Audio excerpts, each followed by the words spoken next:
Fellion from Markham Thornhill.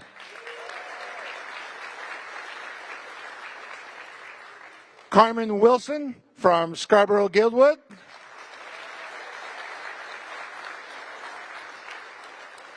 Stephen Taylor, University Rosedale.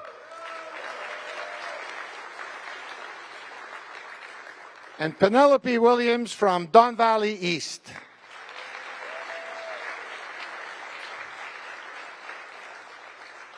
And now, ladies and gentlemen, it is my absolute pleasure to introduce to all of you Erin O'Toole, leader of the Conservative Party of Canada.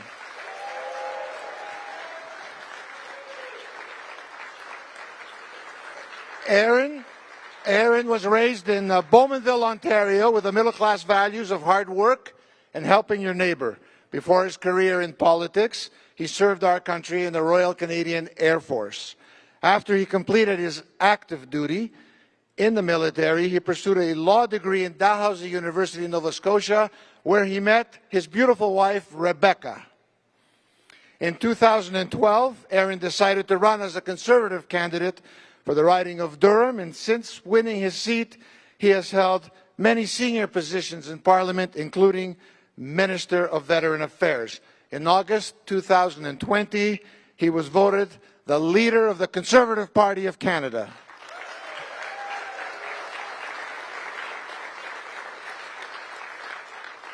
Since being elected as the leader of our party, he has been advocating for hard-working Canadians from coast to coast to coast and has launched Canada's Recovery Plan.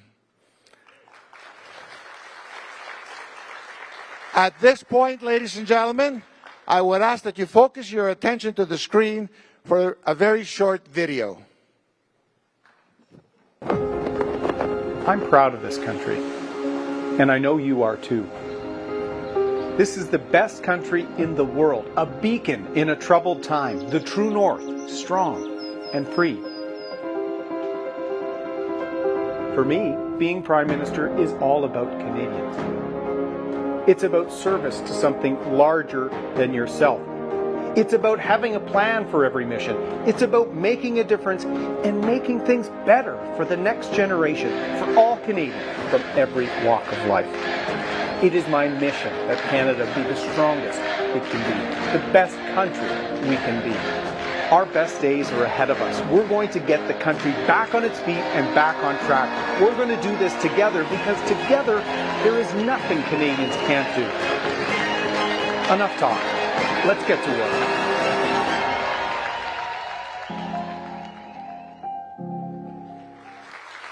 And now, ladies and gentlemen, without further ado, please help me welcome Canada's next Prime Minister, the Honourable Erin O'Toole.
Wow, isn't it great to be together? This is the largest crowd I've had as leader. And we're following all the rules and we're social distancing. It is great to be here in Richmond Hill, and it's great to be with my friend, my former seatmate in the House of Commons, and he'll be back, Costa Menegakis. Let's hear it for Costa.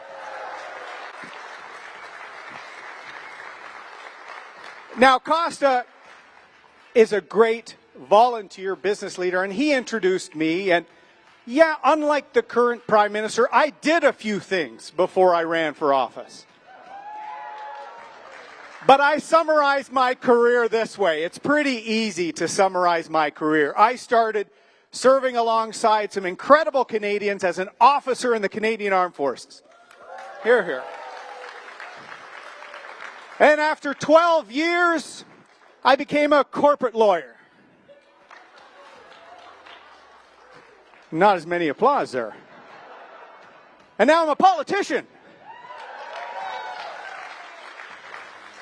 Look, I'm so proud to have served alongside some incredible men and women from across this great country in uniform. I'm also very proud to have worked in the private sector. I know the stress small businesses in the GTA have been through. I know we have to have a private sector-led recovery to secure our future. And I know Canada needs a change in Ottawa to do that.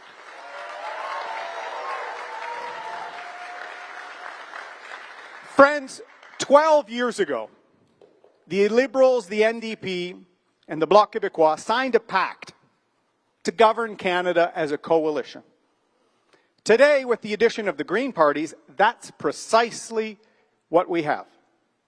There isn't a choice between the Liberals, the NDP, and the Greens. They're all the same. And they're all part of the problem. For years, the NDP and the Greens have helped Justin Trudeau cover up his scandals. None of them have a plan to get Canada out of debt. In fact, they love spending your hard-earned money just as much as Justin Trudeau does. None of them are concerned that suddenly inflation is a problem in our country after 40 years. And they're all more concerned about image, about tweets, than they are about jobs in Richmond Hill or any community in this country. And because of them, COVID-19 has made the rich richer and the poor poorer. The timing of this election is reckless. At a time where the government should be singularly focused on stopping the Delta variant, singularly focused on supporting hard-hit small business owners through this pandemic, Justin Trudeau and the Liberal Party only care about themselves. A leader who cared about the best interests of Canada would be straining every fiber in their body to get Canada back on track to secure a recovery. Instead, Justin Trudeau has put his own political interests ahead of the national interest. But as poorly as this timing of this election is, it presents Canadians with an opportunity, an important choice about our future. On one hand, as I said, the Liberals, the NDP, and the Greens, with their collective failure to focus on a plan for Canada's recovery after this pandemic, their failure to plan for jobs, to help highly hit sectors, to plan for the future. Or on the other hand, Canada's Conservatives, who will focus relentlessly on creating jobs here in Richmond Hill, across the GTA, and across this country.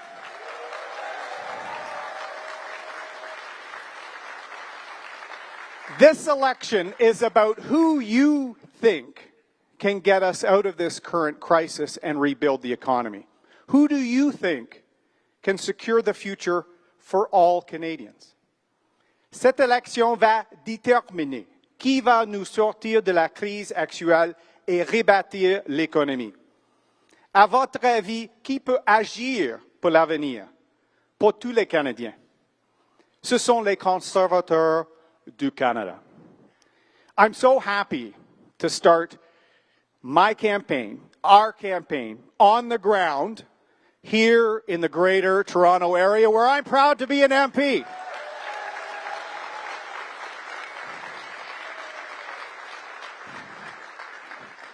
And I'm really proud for our first day out on the ground to have my partner, my biggest champion, and occasionally my biggest critic, my amazing wife, Rebecca, who is here with us on the ground.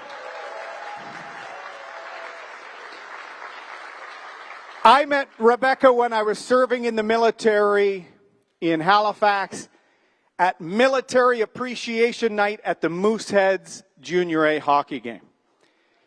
And I was smitten on the first day, and tomorrow is our 21st wedding anniversary.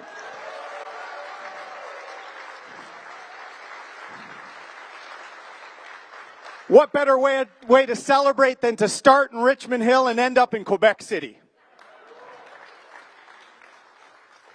But I learned a lot of lessons in the military, serving alongside incredible leaders, women and men from across the country. And 12 years in the military taught me you need a plan for every mission. And yesterday we launched that plan.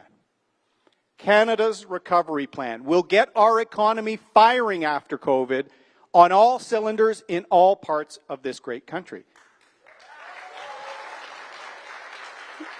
We will secure jobs by recovering the 1 million jobs lost during the pandemic in 1 year.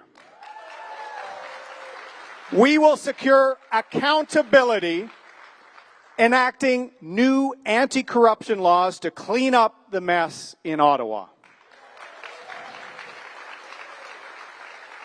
We will secure mental health, and this is something I know all families, all communities know. The shadow pandemic in COVID, depression rates in young children, eating disorders, isolation in our elderly, rising domestic violence, rising addiction. Our third pillar is to show national leadership on mental health. We need to show leadership to show Conservatives are compassionate, and we're going to have a national mental health action plan to get this country well again.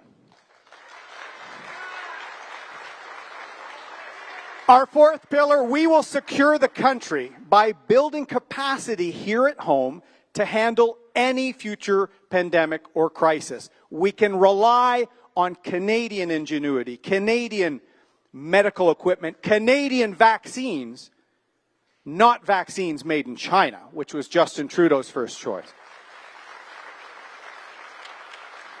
And we will secure our economy by balancing the budget over the next decade so that we don't burden our children and our grandchildren with Justin Trudeau's debts.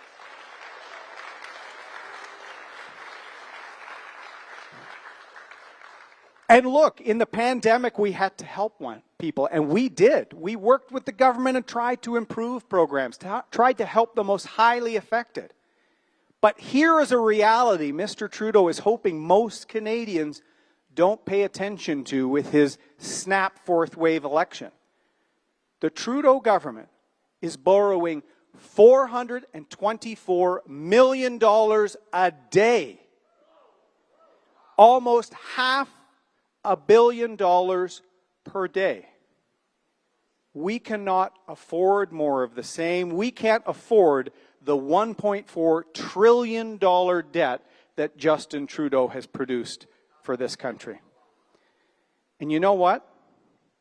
He's not going to pay for it. He's asking your children and your grandchildren to pay for that $500 million a day. We need to secure the future for you, young man.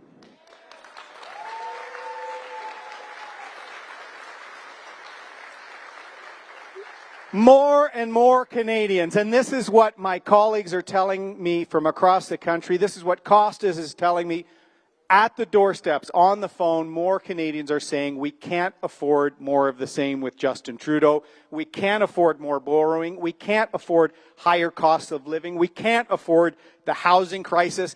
And we can't stand it when Justin Trudeau hands out special contracts to his friends and insiders in the middle of a pandemic.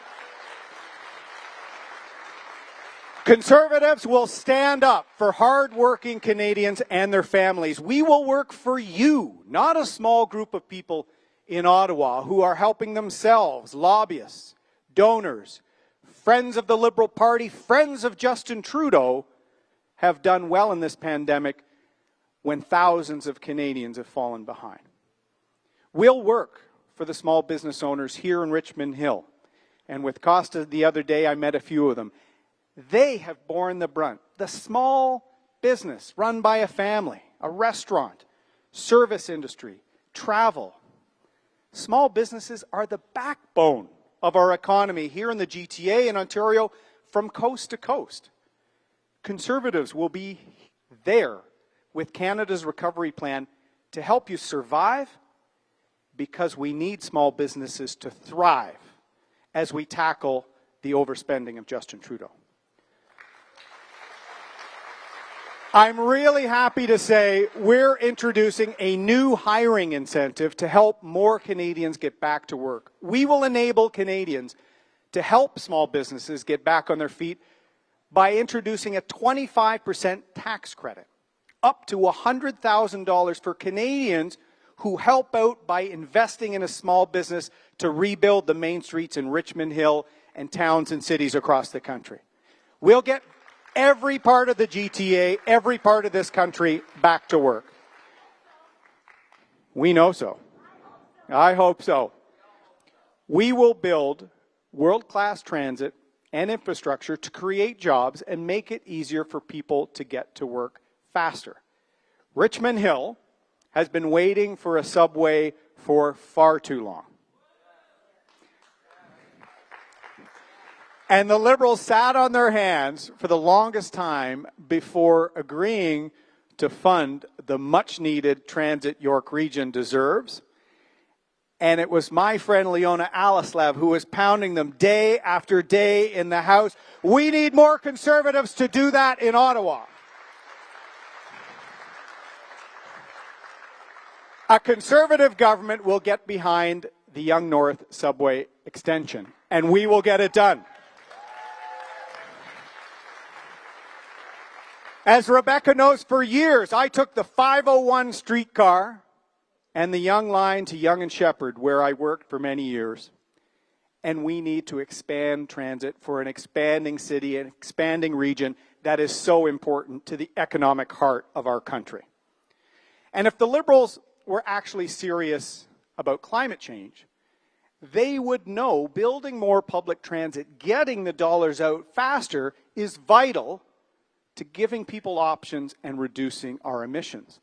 Canada's recovery plan recognizes you can have both a healthy economy and a healthy environment. In fact, if we don't secure our economic future, we won't be able to achieve our greener future that we owe to our children and grandchildren. So that's why in April, months before releasing Canada's recovery plan in detail yesterday, we launched the most ambitious environment and climate change plan before an election in history. Empowering Canadians to make greener choices, reducing emissions, meeting our objectives, all while growing jobs and the economy. We're going to bet on zero-emission vehicles and inject $1 billion to ensure Ontario and Canada become a leading manufacturing powerhouse for the production of electric vehicles, including electric trucks, right here in Ontario, right here in Canada.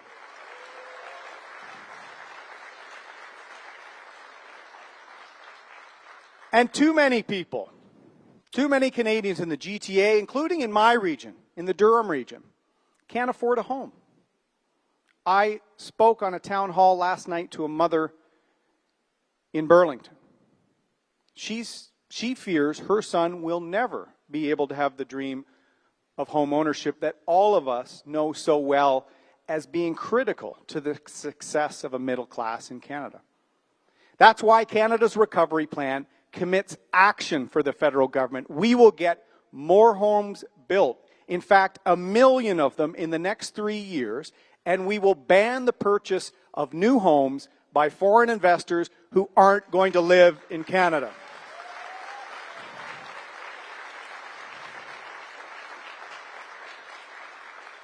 We'll work relentlessly to make sure that for generations to come, Canadians can grow up with world-class services, a healthy economy, and healthy finances. Canada is a country where politicians must earn your trust. We're not a country where you're born into power and can take it for granted. Conservatives across the country, here in the GTA, our team is ready to get to work. Costa is ready to earn your vote and get to work.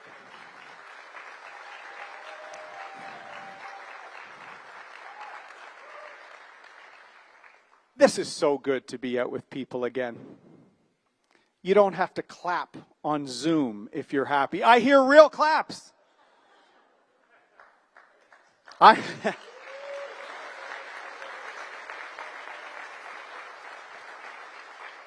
the COVID era leader. I'm used to speaking to empty rooms and having rallies on Zooms, and I prefer this so much more.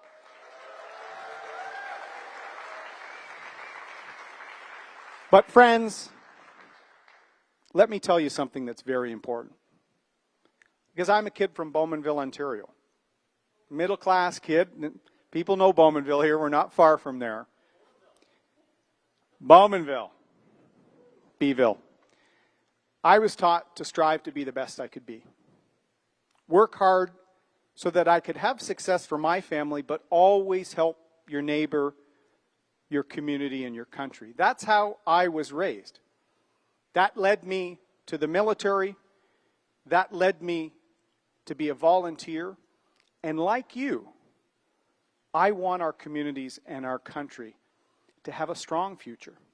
I don't want to leave our children a country that's less united, less prosperous, and less respected on the world stage. When Justin Trudeau was running to be Prime Minister, he was asked what country he most admired. I think you know the answer. He famously said, Communist China. Well, friends, now I'm running to earn the trust of Canadians to be Prime Minister. And the country I most admire is the country I have served since I joined the military at the age of 18. Ours is the greatest country on earth, and I truly believe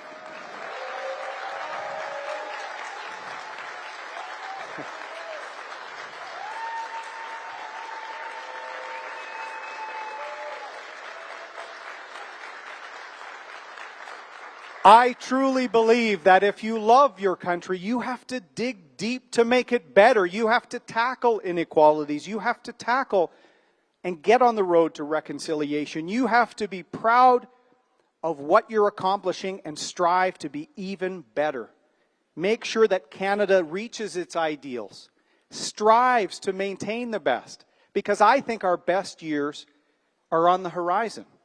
If we recover from COVID, with our recovery plan, if we get the country moving, if we respect one another in our federation, if we dig deep for that true patriot love, I truly believe Canada's best days are ahead of us, and we will continue to be a beacon of liberty and opportunity to the world. But to get to that destination, friends, to reach the horizon we're striving for, Canadians have to make the right choice in this election. We could have more of the same: debt, less opportunity for our kids, and more ethical scandals, millions being left behind, and a country that was very united just 6 years ago, now more fractured than I've seen it. We as Conservatives have to grow our tent, appeal to people, earn their trust, offer them a real plan of recovery that will get this country back on its feet, back on track, and surging in the right direction for all Canadians from every walk of life. York Region is an economic juggernaut. York Region and the success and securing the future here will help provide hundreds of thousands of good-paying jobs that will help this country build a stronger future. Canada's recovery plan. I want you talking about it in Tim Hortons. I want you talking about our 5-pillar plan after your coffee parties, on your walking groups in the park, as you're bumping elbows, as you're waving, as you're knocking socially distant. Canada's recovery plan will supercharge York Region's potential, get it moving again. And our team of incredible women and men in this region, passionate on securing the future for everyone in Richmond Hill, in the GTA, and all parts of this great country. We've got the plan this country needs. We've got the team this country needs. We are ready to serve Let's get to work. Thank you very much, colleagues. Thank you very much. Merci beaucoup. Thank you very much.